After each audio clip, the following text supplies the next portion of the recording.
ফাতেমা কান দিয়ে কয় আজ বুঝি হুসাইন কারবালাতে শহীদ হয়। ফাতেমা কান দিয়ে কয় আজ বুঝি হুসাইন কারবালাতে শহীদ হয়। যেদিন হুসাইন কারবালার মাটিতে, ইরাকের মাটিতে কারবালার মাঠে শহীদ হন, তার 49 বছর আগে ফাতেমা মারা গেছে। তো ফাতেমা এটা কিভাবে বলবেন? এগুলো হলো বক্তৃতা। বইয়ের নাম মুকসাদুল মুমিনিন, একটা হেডলাইন, অবিবাহিত ছেলে মেয়ের পড়া নিষেধ। কিরে, যে দেখে সেই পড়ে, যে দেখে সেই পড়ে।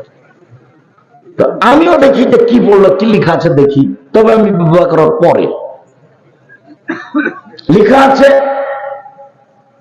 সফরের পূর্বে স্ত্রী মিলন হলে ছেলে ভ্যাংচা হয়, ভরা পেটে স্ত্রী মিলন হলে ছেলে টেরা হয়, চন্দ্র সূর্য গ্রহণের সময় স্ত্রী মিলন হলে ছেলে কানা হয়।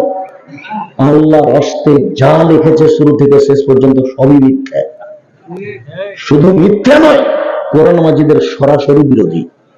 সরাসরি আল্লাহ বলছেন নিসাউকুম হারসুল লাকুম ফাতু হারতাকুম আন্নাসাইতুম।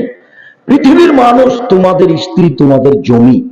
পৃথিবীর মানুষ তোমাদের স্ত্রী, তোমাদের জমি। তোমরা তোমাদের স্ত্রীর কাছে আসো তোমাদের ইচ্ছা মতো, সকালেই কি, বিকালেই কি, দুপুরেই কি, চন্দ্রগ্রহণ লাগলেই কি আর না লাগলেই কি, সেটা আল্লাহ বলছেন। আর হুজুর বলছেন এভাবে।